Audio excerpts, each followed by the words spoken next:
Después de un caótico, enrevesado e iracundo álbum como lo fue su debut, Schlagenheim, con el que exploraron los límites y capacidad de fusión de un sinfín de estilos y disfrutaron las tempranas mieles del éxito comercial y crítico, ubicado en el top 50 de la lista de álbumes ingleses y álbumes independientes de Billboard y nominados a los premios Mercury, predecir cuál sería su siguiente paso se hacía difícil, más teniendo en cuenta la inesperada salida de su guitarrista Matt Kapaniewski-Kelvin por motivos de salud mental y los impedimentos físicos propios de la cuarentena a la hora de la composición y grabación de un nuevo trabajo, pero los ingleses se adaptaron rápidamente a las nuevas reglas del juego y utilizaron dichas condiciones para una evolución de su sonido que suena tan fresca como natural. El guitarrista y vocalista Jordi Grip, el bajista y también vocalista Cameron Picton y el baterista Morgan Simpson se convirtieron finalmente en un trío que para esta ocasión decidió incorporar a su fórmula al saxofonista tenor y soprano Kaidi Akinbiyi, el tecladista Seth Evans, el violinista Jocelyn Detpuley y el violinista Jersken Fendrex. Esta adición es esencial para este nuevo trabajo, porque forman el cuerpo y la naturaleza básica de su nuevo sonido, expandió aún más el abanico de posibilidades para una banda de aura experimental como lo es Black Midi. Con la pandemia y la imposibilidad de juntarse físicamente por el ya exasperante aislamiento social, los británicos debieron desprenderse del elemento improvisatorio típico de una jam session que plasmaron satisfactoriamente en Schlagenheim para recurrir en su lugar a los métodos tradicionales de composición en Cavalcade. Tal vez esto sea algo de lo que muchos se vayan a quejar, pero la verdad es que yo no encuentro razones para que eso sea realmente un inconveniente o una desventaja. De más está decir que la improvisación a partir de la nada no existe y que en la mayoría de los casos hablamos de músicos virtuosos con un amplio y extenso conocimiento musical. Caso contrario, lo más común es que nos topemos con esos bodrios minimalistas pretenciosos a los que yo acostumbro llamar paradójicamente como vanguardia vacía. Si les interesa saber un poco sobre mi visión del tema, los invito a ver mi video reseña sobre Greta Van Fleet. Ahí hablo un poco sobre ello y si les interesa que hable más a profundidad sobre el tema, sin ningún problema puedo hacer un video expandiendo los horizontes que desprende la cuestión. El asunto es que ahora la banda ha limado los bordes ásperos de su debut y ha traspasado los límites de la experimentación improvisada. Después de todo, nadie puede negar que una gran parte de estos proyectos se inclinan hacia los mismos senderos y repiten consciente o inconscientemente los mismos dogmas o patrones. Quizás la crudeza se fue, o en parte, esta se canalizó hacia una vertiente más madura, adulta y elegante, debido al cuidado por los detalles y el pragmatismo del método, pero es que el virtuosismo y la complejidad siempre se beneficiarán de ello más que de lo otro. De esta manera, Cavalcade sigue teniendo parte de la caótica de su antecesor, o mejor dicho, la parafernalia propia del virtuosismo y la complejidad que los adeptos del minimalismo odian y tildan paradójicamente de pretencioso, pero orientada hacia una composición más enfocada en sus objetivos y propósitos. Si antes eran comparados con bandas seminales del rock experimental como Can, Swans, Sonic Youth, Talking Heads, Slint, Butthole Surfer, Noe, Mars, Fugazi, Per Ubu y hasta académicos como Bartók, ahora las comparaciones giran más que nunca en torno a leyendas como King Crimson, Ornette Coleman, John Coltrane, Frank Zappa, Sam Ra, Tom Waits o proyectos más undergrounds o desconocidos como The Cardiacs.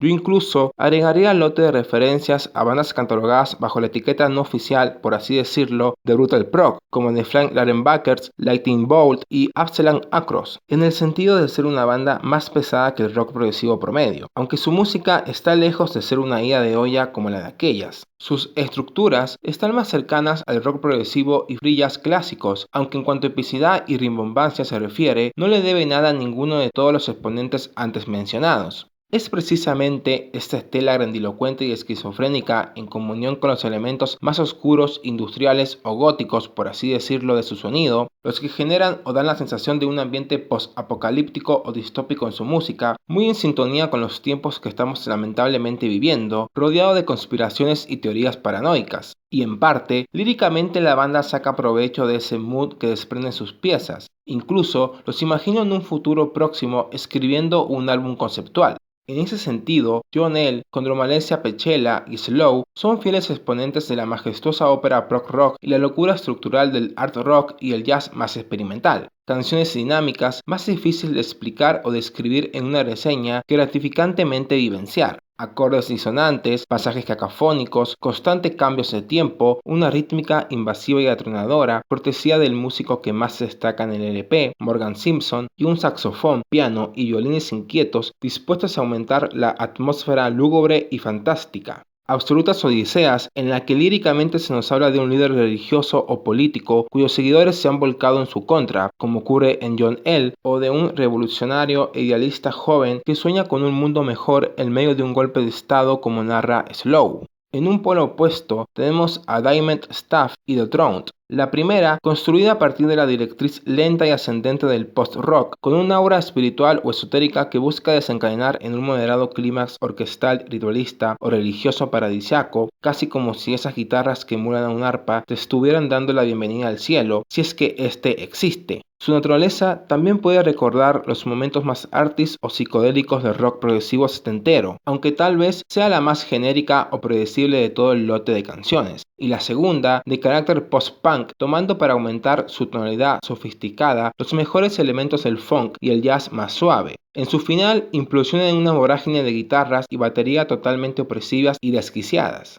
En un plano medio, Jawash and Boulder Dash enaltece y predica en tan solo 2 fugaces minutos los máximos valores del rock progresivo y el art rock, en una especie de híbrido frankensteiniano con pasajes superpuestos de funk, jazz y el new wave más experimental. De su vertiente más clásica o tradicional surgen Marlene Dietrich y Ascending Forth. La primera juguetea entre seductores y relajantes pasajes de bossa nova y tímidos toques épicos de una obra teatral de los años 30. Se puede claramente respirar sus aires de cabaret, aunque sin tanta teatralidad como la plasmada por la cantante y actriz a quien precisamente homenajea. Su temperamento calmado y de ensueño te atrapará desde el primer segundo. Y la segunda es una oda de 10 minutos al más fino y ambicioso pop barroco y folk. Su éter operístico rememora bandas del rock progresivo como Vandergraaf Generator o artistas precisamente del pop barroco como Burt Bacharach, Scott Walker o Richard Harris, con una instrumentación pomposa siempre dispuesta hacia una extensión aún más grandilocuente y fantástica.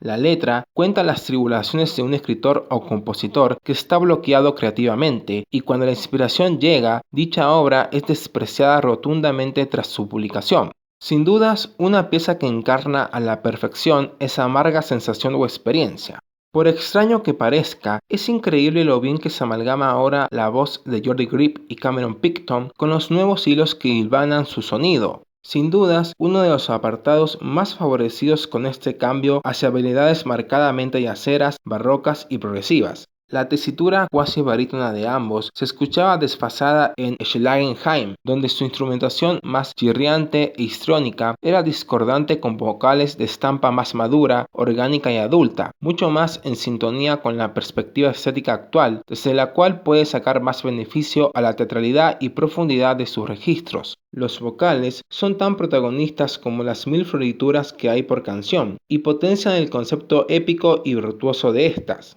Mismo caso para los músicos adicionales que se sumaron. Es increíble lo que hace Kaidi Akinbibi con su saxofón, Seth Evans en los teclados y piano, y Jocelyn Det Pulley y Jerskens Fendrix en los violines. El toque épico, tenebroso, catastrófico y magnético que aportan a las canciones no tiene nombre. Y Morgan Simpson hace lo mismo desde la verborragia y locura de sus baquetas, un álbum que realza el verdadero significado del concepto banda u orquesta. Las comparaciones con colegas contemporáneos como Idros, Fontaine DC, Slave, Dry Cleaning, Black Country New Road o Squet, cuyo debut Bright Green Field fue lanzado el mes pasado, ahora tienen menos sentido, porque la paleta de colores de Black Midi es más extensa y variable y sus recursos musicales más complejos y técnicos. Su agrupación forzosa con estas solo surge de aquella maniobra mercantilista de las disqueras para vender propuestas a determinadas demografías por su vínculo artificioso o no con cierta escena, porque la verdad es que los ingleses son un barco que navegan por sus personales y peculiares aguas, son su propio mundo musical y lírico. En definitiva, Cavalcade es la más acertada y natural evolución musical que podría tener una banda joven que ya sonaba desde su debut como una banda de sonido adulto y maduro, pero estaba preso de una improvisación y sonido de guitarra que no le permitía alcanzar su cuota más alta de preciosismo, complejidad y sofisticación, culminando en un dinámico y versátil collage de géneros diversos y distintos entre sí en naturaleza y orígenes, pero para nada ajenos a los propios propósitos discursivos y artísticos de Black Midi. En la implementación de cada uno de ellos, la banda es camaleónica, ambiciosa y dantesca, sin dejar de ser ella misma, apropiándose de la sensibilidad de estos y engendrando en consecuencia un trabajo desbordante en musicalidad y expresividad que supera en la mayoría de apartados a su antecesor. Con ustedes, uno de los mejores discos del año, sorpresivamente con una recepción tibia por parte de la crítica y con un montón de hipster minimalistas acusándolo de ser un álbum falto de emoción, absolutamente intelectual y racional y por ende aburrido y pretencioso, opinión con la cual no coincido para nada, porque es bien sabido que el arte puede evocar principalmente dos cosas, emociones o pensamientos, y muchas veces prefiero más la segunda que la primera, sobre todo si esta es ejecutada desde la complejidad técnica o el virtuosismo, además de experimentar sin recurrir a ninguna idea de olla, truco bizarro, ruiditos efímeros o excentricidad sin sentido, propuestas precisamente en su mayoría de la predilección del esnobismo hipsteriano y en su lugar compactar el conjunto con una actitud elegante y seria. No obstante, la nota que le voy a dar tiene que ver más con el hecho de que todavía la banda está lejos de la excelencia dentro de su estilo comparado con las obras cumbres de aquel, aunque mis expectativas sobre su futuro musical son más que positivas y alentadoras, teniendo en cuenta su riqueza y versatilidad sonora y su asombrosa capacidad para crear personajes, situaciones y mundos cinematográficos tan caóticos como estimulantes. En fin, mi nota para el segundo álbum de los ingleses es de un 7.5 sobre 10. Every age, creed, and gender are abound. Senior kids sing skits detailing each attendee's sins.